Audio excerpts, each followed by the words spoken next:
different. I actually think it's the best of the 3 Arnold Schwarzenegger movies that I directed. It actually tested the highest of the 3 movies, but it did the least in the box office. And it's because audiences, I guess, didn't want to see him play a pregnant guy. At the same time, he was very proud of it. We were disappointed, but we moved on.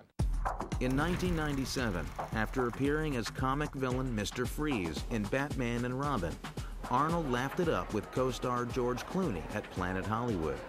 George, you want to explain about how you got those muscles? Yeah, those were all store-bought. I don't want to brag or anything.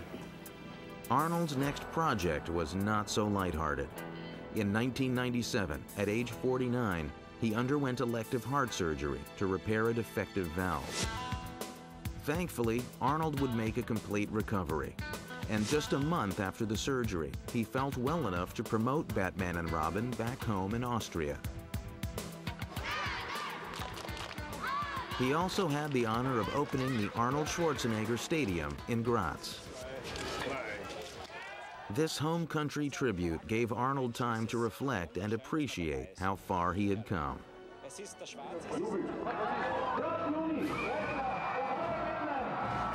1998 became a year of tributes. Dozens of Schwarzenegger's colleagues and friends turned out to honor him at the American Cinematheque. He has done more movies and less dialogue than possibly any actor besides Lassie. The last few years have been a challenge for Schwarzenegger at the box office.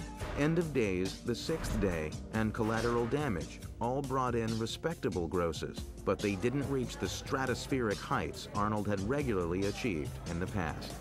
Do you feel like you're going to still do more action films? Or are you getting a little tired of Well, it? you have to ask my wife. I do action all the time at home, so I mean, ask her. I don't think he wants to continue repeating himself, though, because you can't do it any better or any bigger than he's done it. There is one film that Arnold's millions of fans have been waiting for.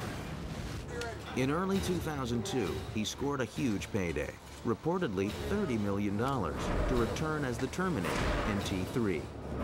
Arnold, then age 54, upped his daily exercise regimen to get in shape. After all, robots weren't supposed to age. It was very important to really prove that it is the same Terminator.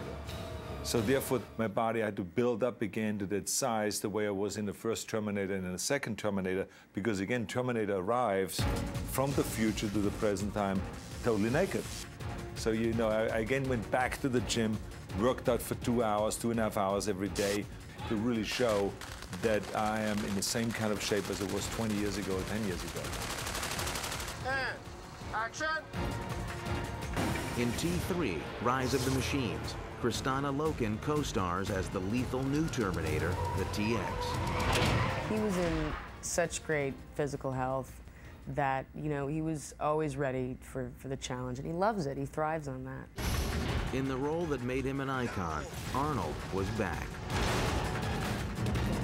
Good take. I love it.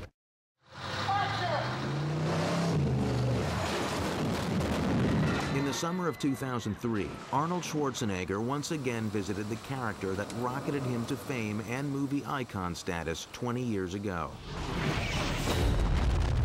In the massive $170 million T3, Rise of the Machines, Arnold is back, eager to raise the bar and deliver an eye-popping, box office-busting sequel to a classic movie franchise. TX, can you find a way to destroy her? Unlikely.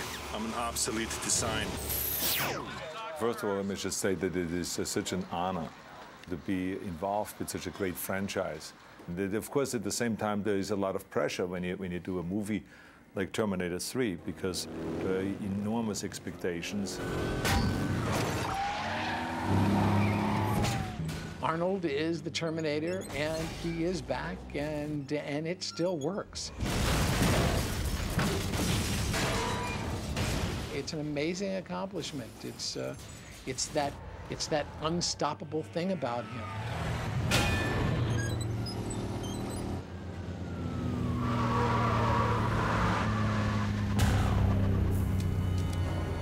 I'll drive.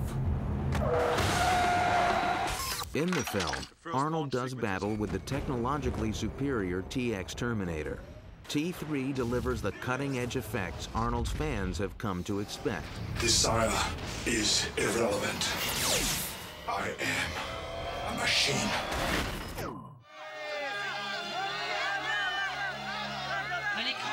Arnold took T3 to the Cannes Film Festival. He's always realized that selling his films is an art unto itself. Few actors are better at it and enjoy it more. But Arnold seems ready for other challenges as well.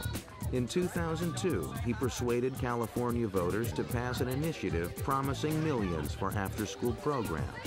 It is important for me, since I have gotten the opportunities here in this country to be successful, that I help other kids to be successful. If Arnold can deal with the political process and actually get himself elected, I think he'd be an extraordinary political leader. As the Terminator is unstoppable, this man is unstoppable. I think Arnold can do anything he wants. And I know we're going to be calling him Gov real soon. Because I think he's got his eye on the governorship. And you know what? I'm going to go on the road for him. I think he'd be a great governor for the state of California. I think he cares, he really truly cares about these causes, and I think he knows he can make an impact, so therefore he does. As Schwarzenegger travels the world promoting his movies and his causes, his intensity, focus, and enthusiasm look familiar. He looks like the ambitious dreamer of those many years ago, when he first arrived in America. I was full of dreams, full of hope, full of desire, motivation, and determination that was beyond belief. And so for me, that was like really an uphill struggle in the beginning to convince Hollywood and to convince the world that there was room for me. And so I had to kind of carve out my own niche. I'll be back. I'll be back.